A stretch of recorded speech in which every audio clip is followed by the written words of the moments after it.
সুবহানাহু ওয়া তাআলা একটা মুসলিমের মুমিনের রূপরেখা টেনেছেন এইভাবে। আল্লাহ বলেছেন মুমিন তো তারা, তাদের অবস্থা হবে কেমন? আল্লাযীনা ইউমিনুনা বিল গায়ব, তারা গায়েব সম্পর্কে একবার দৃঢ় ইয়াকিন রাখে। মানে আল্লাহ যা নাজিল করেছেন কোরআন এবং সুন্নাতে যা আছে, আল্লাহ যা যা বলেছেন, মুহাম্মদ সাল্লাল্লাহু আলাইহি ওয়াসাল্লাম গায়েব সম্পর্কে আমাদেরকে যে তথ্যই দিয়েছেন, আমাদের বিবেক সেটা গ্রহণ করতে পারুক বা না পারুক, আমাদের চিন্তা চেতনা তার অনুভূতি বুঝতে পারুক বা না পারুক, কিন্তু অন্তর মেনে নেবে। মানে বিবেকে ধরে না কথা, এটা কিভাবে হলো, কিন্তু অন্তর মেনে নেবে, মেনে নিতে বাধ্য। বিবেক দিয়ে মুসলিম কোনোদিন কাজ করে না, মানে বিবেককে কাজে লাগায় না বা বিবেককে প্রাধান্য দেয় না, বরং সে তার শিক্ষাকে প্রাধান্য দেয়। তাকে যা শিক্ষা দেওয়া হয়েছে সে ওইভাবেই শিখবে, বিশ্বাসের উপরে ভিত্তি করে। এর একটা এক্সাম্পল নিয়ে নেন। আপনি আপনার বাচ্চাকে নিয়ে বসেন, আপনার বাচ্চাকে বলতেছেন 2 এ 2 এ 4, এই বাচ্চাটা শিখলো, আর বিবেকে কিন্তু এটা ধরে নেই। আপনি কি জানেন? আজকে নতুন লাগবে আপনার কাছে কথাটা। আপনার বাচ্চা 2 এর নামটা বলতেছে, 2 এ 2 এ 4, এটাও মুখস্থ করে নিয়েছে, বিশ্বাস করে নিলে, কিন্তু তার বিবেক দিয়ে এটাও বুঝে নাই এটা কিভাবে বলবো। এই জন্য অঙ্কে কাঁচা, ওকে অঙ্কে বারবার বুঝাই হয়। অনেক সময় রেগে যায়, 5 থেকে 3 বাদ দিলে 2 থাকে, এটা তোমার মাথায় ঢোকে না? আপনি 10 বার বলার পরে এই কথাটাকে বলতেছেন।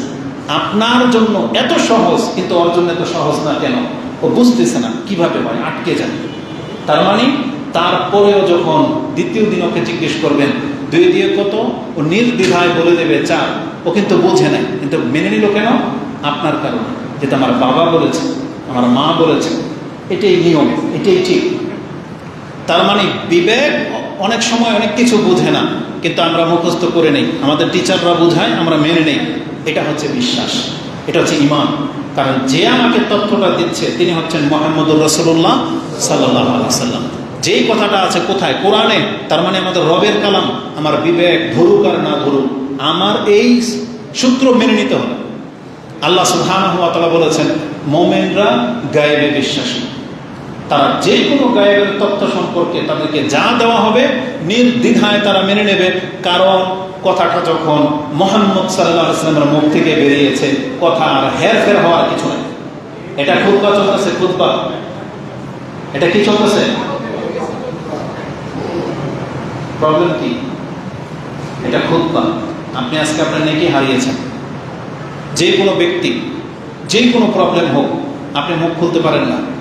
খুললে আপনি আপনার এই যে ব্যস্ততা দেখিয়েছেন, আপনার নেকি হারিয়েছেন। কারো কোনো ক্ষতি হয় নাই, যা হয়েছে ব্যক্তির হয়েছে।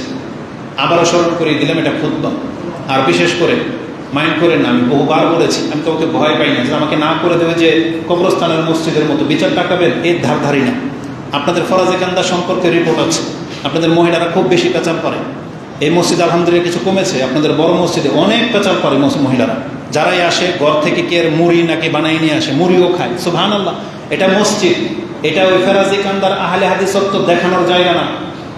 এখানে আসলে ভদ্রতার সাথে আসতে হবে। আমি মহিলাদেরকে বলতেছি, একবারে জোরালো ভাষায় বলতেছি, ভদ্র হওয়ার চেষ্টা করেন।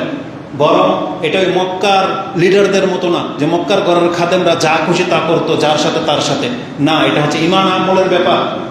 মহিলাদেরকে আবারও বলতেছি, আপনাদের সম্পর্কে দ্বিতীয়বার যেন আমাদের কানে রিপোর্ট না আসে। আপনারা ভদ্রতার সাথে আসবেন, আলাদা আলাদা কাতারে বসেন, গোল মিটিং হয়ে কথা বলবেন না। এবং আপনি যদি বলেন যে চুপ করো, তাহলে আপনার নেকি আজকে হারাবেন। এই জন্য এই কথাটা আপনারা আপনাদের ঘরের মহিলাদেরকে বলে দিবেন। মসজিদে আসলে যেন ভদ্রতার সাথে আসে, আর এসে যেন ইবাদতের নিয়তে আসে, এখানে কারোর সাথে মিটিং সাক্ষাৎ করার জন্য যেন না আসে। আল্লাহ তৌফিক দান করুন, আমিন। তো আল্লাহ সুবহানাহু ওয়া তাআলা বলতেছেন আল্লাযীনা ইউমিনুনা বিল গায়ব, মুমিনদের একটা উল্লেখযোগ্য বৈশিষ্ট্য হলো তারা গায়েব সম্পর্কে বিশ্বাস করে। এই কথাটা কেন বললাম? এটা আপনি আপনার সন্তানকে শিক্ষা দিবেন। হতে পারে ও মাস্টার্স ডিগ্রি করেছে, হতে পারে ও বিসিএস ক্যাডার, হতে পারে ও সচিবালয়ে চাকরি করে, কিন্তু আপনি মুসলিম পিতা হিসেবে ওকে বলে দিবেন যে সব ক্ষেত্রে যুক্তি দাঁড় করিও না। এটা হচ্ছে ইসলাম। সব ক্ষেত্রে যুক্তি দাঁড় করিও না। রাসূল বলছে মানে রাসূল বলছে। তোমার যেটা অ্যানালাইসিস করার সেটা হচ্ছে তুমি প্রমাণ করবে যেটা কোরআন হাদিসে আছে কিনা, এটা তোমার কাজ। থেকে থাকলে তুমি মানতে বাধ্য, তুমি যত বড় ডিগ্রিধারী হও না কেন। এটা একটা মুসলিম পিতা হিসাবে এই ছোট থেকে নিয়ে একবারে ডিগ্রি প্রাপ্ত পর্যন্ত সন্তানকে এটা শিক্ষা দিতে হবে, যেভাবে ইব্রাহিম আলাইহিস সালাম তার সন্তানকে, লোকমান আলাইহিস সালাম তার সন্তানকে শিক্ষা দিয়েছিল, নূহ আলাইহিস সালাম দিয়েছিল, ইয়াকুব দিয়েছিল, আইয়ুব দিয়েছিল, সুলাইমান আলাইহিস সালামকে দেওয়া হয়েছিল। তার মানে এটা পিতার দায়িত্ব। ও যত বড় ব্যক্তিত্ব হয়ে যাক আপন জায়গায়, কিন্তু আপনার সন্তান, এই জন্য ওকে ইসলাম শিক্ষা দেওয়ার দায়িত্ব আমার আপনার। এই জন্য ইসলামের ক্ষেত্রে কোনো যুক্তি যেন না দাঁড় করায়। আজকে নাস্তিক তৈরি হয় কোত্থেকে? ওর বিদ্যা বুদ্ধি থেকে তৈরি হয়। কিন্তু ধর্মের বিষয়টাকে যদি জোরালোভাবে পেশ করা হতো তাহলে ওর মৌলিক জ্ঞানটা হাসিল হতো। এই জন্য প্রত্যেকটা পিতার দায়িত্ব তার রব সম্পর্কে জানিয়ে দেওয়া। এই জন্যই কিন্তু লোকমান আলাইহিস সালামের মান এত বেশি, কারণ সে তার সন্তানকে বলেছিল লা তুশরিক বিল্লাহ ইন্না শিরকা লাযুলমুন আযীম। তো আল্লাহ সুবহানাহু ওয়া তাআলা বলেছেন গায়েব সম্পর্কে বিশ্বাসী। এই জন্য যারা রাসূলুল্লাহ সাল্লাল্লাহু আলাইহি ওয়াসাল্লামের বিধানগুলো, যেমন ওই যে বলেছে কিয়ামত হবে, পরকালে উঠানো হবে, বলতেছে হাইহাতা লিমা তুআদুন, বলে কি আমাদের সাথে এটার কিসের ওয়াদা করা হচ্ছে যে আমরা হাড় হাড্ডি গলে যাব। ইন হিয়া হায়াতুনা দুনিয়া নামুতু ওয়া মা নাহইয়া ওয়া মা নাহনু বিমাবউসিন। তারা বলতো আইযা কুননা ইযামান ওয়া রুফাতান আ ইন্না লামাবউসুন।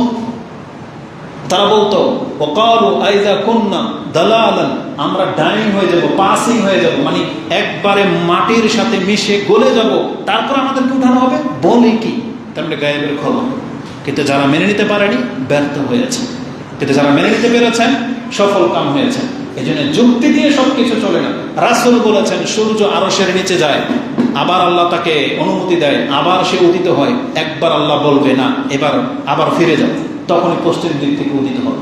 কিন্তু সায়েন্স বলতেছে সূর্য তো পৃথিবীতেই থাকে, কোথাও তো জেগে দেখি না। এটা তোমার বিদ্যা, এটা তোমার যুক্তি। কিন্তু আমরা বিশ্বাস করি আমাদের নবী মুহাম্মদুর রাসূলুল্লাহ সাল্লাল্লাহু আলাইহি ওয়াসাল্লামের আনিত বিধানের উপরে। এই জন্য সায়েন্স টাকনার উপরে প্যান্ট পরলে সেক্স বাড়ে না, কি বাড়ে, এগুলো দিয়ে আমাদের মাথা খেলে না। আমাদের দাড়ি রাখলে যৌনতা বাড়ে না, পুরুষত্ব বাড়ে, এগুলো নিয়ে আমরা দাড়ি রাখি নাই। আমরা দাঁড়িয়ে রেখেছি মুহাম্মদুর রাসূলুল্লাহ সাল্লাল্লাহু আলাইহি ওয়াসাল্লাম। সায়েন্স আজকে এটা প্রমাণ করেছে, কালকের বিপরীতটা প্রমাণ হইতে পারে, তখন কি আপনি দাঁড়িয়ে ফেলে দিবেন? না, সায়েন্সের এই ক্ষেত্রে আমাদের থিওরি না, আমাদের থিওরি আমাদের ধর্ম। আমাদের ধর্ম পালন করলে নিঃসন্দেহে এটার কোনো না কোনো বেনিফিট তো অবশ্যই আছে, দুনিয়াবি আছে, পরকালও আছে। এটা আমাদের আলাদা বিশ্বাস, কিন্তু এটা প্রমাণ হইতে হবে, তারপরে আপনি রাখবেন। প্রমাণ না হইলে আবার আপনি ছেড়ে দিবেন, এটার নাম ঈমান না। ঈমান হইল যা কিছুর বর্ণনা আসছে কোরআন হাদিস, এটা মেনে নেওয়ার নামটাই হলো মুমিন হওয়া। এটা মেনে নেওয়া মানেই হলো একজন মুমিন, একজন মুসলিম।